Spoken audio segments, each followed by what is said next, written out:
Hi hello నమస్తే. ఈరోజు మనం పెద్దాపూర్ మల్లన్న దేవస్థానం గురించి తెలుసుకోవడం జరుగుతుంది. ఇక్కడ ఉన్న ప్రత్యేకత ఏంటంటే దాదాపు 1,00,000 బోనాలు ఒకేసారి ఇక్కడ తీయడం జరుగుతుంది. దీంట్లో ప్రత్యేకత ఏంటంటే దాదాపు చుట్టుపక్కల నుంచి వచ్చే భక్తులందరూ ఉదయమే పెద్దాపూర్ చేరుకోవడం జరుగుతుంది. చేరుకున్న తర్వాత అందరూ బోనాలు వండడం జరుగుతుంది. వండిన తర్వాత సాయంత్రం పూట వాళ్ళొక టైం అనౌన్స్ చేయడం జరుగుతుంది. సాయంత్రం 4 గంటలకు అన్ని బోనాలు ఒకేసారి దాదాపు 1,00,000 బోనాలు ఒకేసారి గుడి చుట్టూ మొత్తం ప్రదక్షిణ చేయడం జరుగుతుంది. దాదాపుగా ఒక 2 గంటల పాటు ఈ ప్రదక్షిణలు అనేది చేయడం జరుగుతుంది.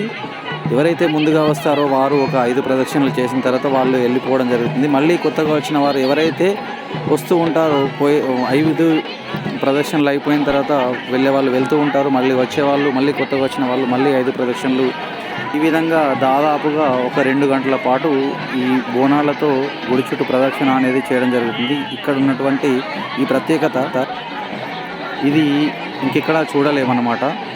అందుకని దాదాపుగా ఈ పెద్దాపూర్ మల్లన్న జాతర అనేది చాలా స్పెషల్గా ఉంటుంది. ఇంత బోనాలు అనేది దాదాపుగా ఎక్కడైనా తీస్తాము, కానీ ఇక్కడ ఉన్నటువంటి ప్రత్యేకత మాత్రం అదన్నమాట. సంవత్సరానికి ఒకసారి మాత్రమే ఈ జాతర అనేది జరుగుతుంది. ఆ ఒకే రోజు అందరూ అక్కడికి చేరుకొని ఉదయాన్నే చేరుకొని బోనాలు రెడీ చేసుకొని వాళ్ళు చెప్పిన టైం వరకు వెయిట్ చేసి వెళ్ళడం జరుగుతుంది. అదేవిధంగా ఇంకొక ప్రత్యేకత ఏంటంటే ఇక్కడ దాదాపుగా వందలాది మంది శివసత్తులు ఉండడం జరుగుతుంది. ఎవరికి వారు ఒక్కొక్క బ్యాచ్గా వాళ్ళు ఊరేగింపుగా గుడి దగ్గరికి చేరుకొని గుడి చుట్టూ ప్రదక్షిణలు ముందుగా వాళ్ళు చేసి వెళ్ళడం జరుగుతుంది. ఆ తర్వాత ఇక్కడ ఈ బోనాల కార్యక్రమం అయితే జరుగుతుంది.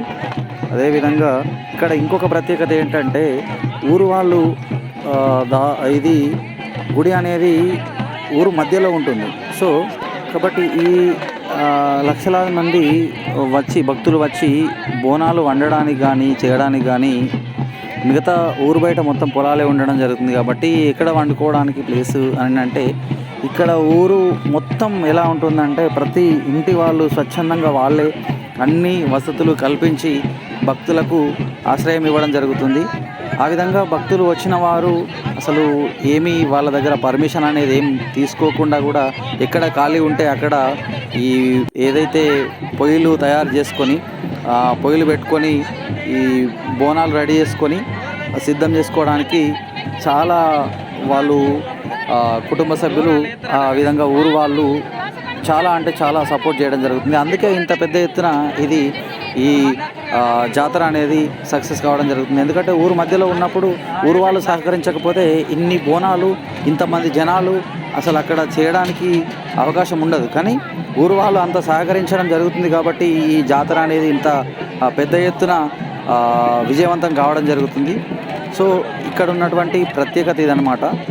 పెద్దాపూర్ మల్లన్న జాతర అంటే దాదాపుగా ఈ తెలియని వాళ్ళు ఉండరు. ఎందుకంటే మల్లన్న దేవుడు అనేది చాలా ప్రత్యేకం. అందులో ఈ పురాతన కాలం నుండి ఉన్నటువంటి పెద్దాపూర్ మల్లన్న దేవుడు అంటే ఇంకా స్పెషల్ అన్నమాట. అసలు ఈ బోనాలు చూడడానికి వస్తే ఇంకెప్పుడెప్పుడు అయిపోతుందా అని చూస్తూ ఉన్నాను నేనైతే. దాదాపు 2 గంటల వరకు ఇంకా కంప్లీట్ కానే లేదు, ఇంకా తిరుగుతూనే ఉన్నారు. కాకపోతే లేట్ అయిపోతుందని చెప్పేసి రథం తిప్పడం కోసం దాన్ని ఇంకా చివరగా కొద్దిమంది జనాలు ఉన్నప్పుడు దాన్ని ఆపడం జరిగింది. ఆపి ఈ రథం అనేది మళ్ళీ తిరగడం స్టార్ట్ అయింది. సో ఈ విధంగా ఇంత గొప్ప జాతర ఈ పెద్దాపూర్ గ్రామంలో జరగడం అనేది చాలా విశేషం. నిజంగా చెప్పాలంటే భక్తులకు మాత్రం కన్నుల పండుగగా ఉంటుంది. వీలైతే ఎవరైనా చూడని వారు ఉంటే మళ్ళీ వచ్చే సంవత్సరం ఈ జాతరకి తప్పకుండా అటెండ్ కండి. మీకు కూడా అర్థమైపోతుంది. స్వయంగా చూస్తే అది వేరే ఉంటుంది ఎంతైనా కానీ. సో ఈ విధంగా ఇక్కడ ఇంకొక ప్రత్యేకత ఏంటంటే గొర్రె పిల్లలు కూడా మత్త కొలపడం జరుగుతుంది.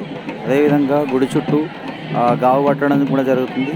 సో ఈ విధంగా మల్లన్న జాతర అనేది చాలా పెద్ద ఎత్తున జరిగే ఒక ప్రత్యేకమైన జాతర ఇది పెద్దాపూర్ మల్లన్న జాతర.